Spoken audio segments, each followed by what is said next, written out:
দীর্ঘ প্রতীক্ষার পর অবশেষে নানা জল্পনা কল্পনার অবসান ঘটিয়ে উদ্বোধন হলো রূপপুর পারমাণবিক বিদ্যুৎ উৎপাদন কেন্দ্র।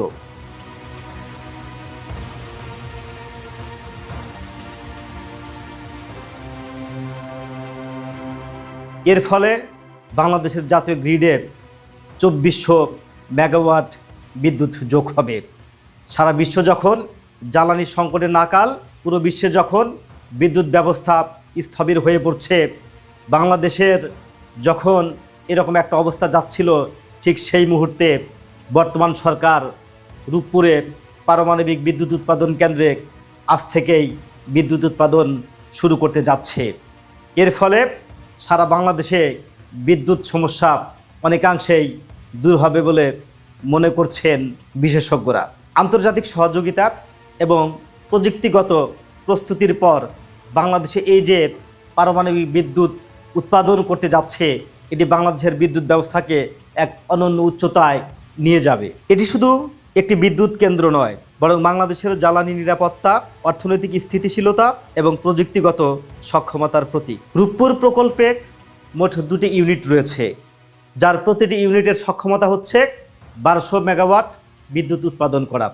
তার মানেটা হচ্ছে আমাদের জাতীয় গ্রিডে 2400 মেগাওয়াট বিদ্যুৎ যোগ হবে। এই বিশাল উৎপাদন ক্ষমতা বাংলাদেশের বিদ্যুৎ খাতে একটি বড় সংযোজন। বর্তমানে দেশের বিদ্যুতের চাহিদা সাধারণত 15,000 থেকে 17,000 মেগাওয়াটের মধ্যে উঠানামা করে। সেই হিসাবে রূপপুর কেন্দ্র একাই মোট চাহিদার 12% থেকে 15% পর্যন্ত পূরণ করতে পারবে, যা একটি একক প্রকল্পের জন্য অত্যন্ত তাৎপর্যপূর্ণ অবদান। বিশ্লেষণ করলে দেখা যায় যে বাংলাদেশের বিদ্যুৎ খাত দীর্ঘদিন ধরেই জ্বালানি খাতের উপর নির্ভরশীল। আমাদের বিদ্যুৎ তেল, গ্যাস, কয়লা এবং বিভিন্নভাবে উৎপাদিত হয়, যার ফলে আমাদেরকে সারা বিশ্বের দিকেই তাকিয়ে থাকতে হয়। বৈশ্বিক জ্বালানি সংকটের কারণে বাংলাদেশে বিদ্যুৎ উৎপাদন ব্যাহত হচ্ছে, যার ফলে গত 2 সপ্তাহ যাবৎ বাংলাদেশের মানুষ চরম বিদ্যুৎ সমস্যায় ভুগছে। বাংলাদেশের কোনো কোনো জেলাগুলোতে 1 ঘন্টারও বেশি বিদ্যুৎ থাকে না। কোথাও আবার বিদ্যুৎ চলে গেলে 24 ঘন্টার মধ্যে আর বিদ্যুৎ ফিরে আসার কথা নেই। কেউ কেউ মজা করে বলছে যে আগে বিদ্যুৎ মাঝে মধ্যে যেত, আর এখন বিদ্যুৎ মাঝে মধ্যে আসে।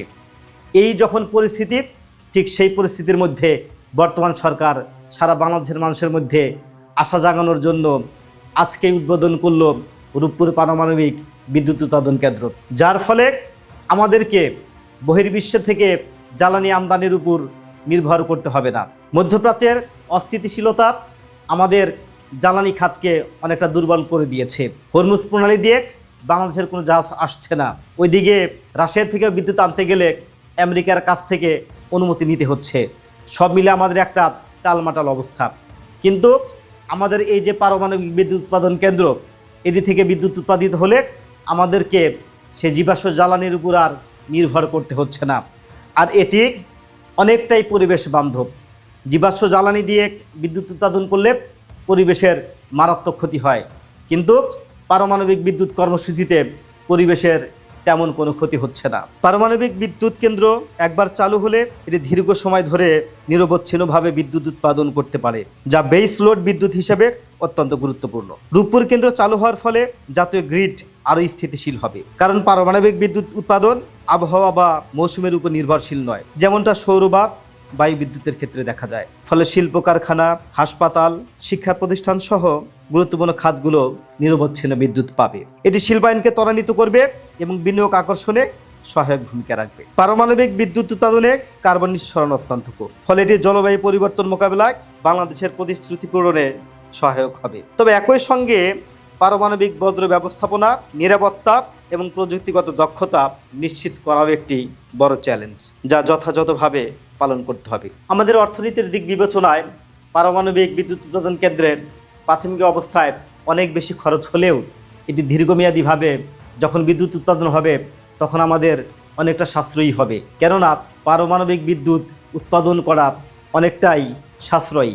বিদ্যুৎ ছাড়া একটি দেশ অচল, দেশের কোনো কিছুই চলতে পারে না। কৃষি থেকে শুরু করে অর্থনৈতিক খাত, শিল্পায়ন সব কিছুই বিদ্যুতের উপর নির্ভরশীল। এই যে রূপপুরে পারমাণবিক বিদ্যুৎ উৎপাদিত হচ্ছে, এটি বাংলাদেশের জন্য অনেক বড় একটি দ্বার উন্মোচিত হলো, যার ফলে আমাদের বাংলাদেশের অর্থনীতির চাকা সচল থাকবে বলে বিশেষজ্ঞরা অভিমত ব্যক্ত করেন। সব মিলিয়ে এই পারমাণবিক বিদ্যুৎ উৎপাদন কেন্দ্র আমাদের জন্য উন্নয়নের একটি মাইলফলক হিসাবে বিবেচিত হবে।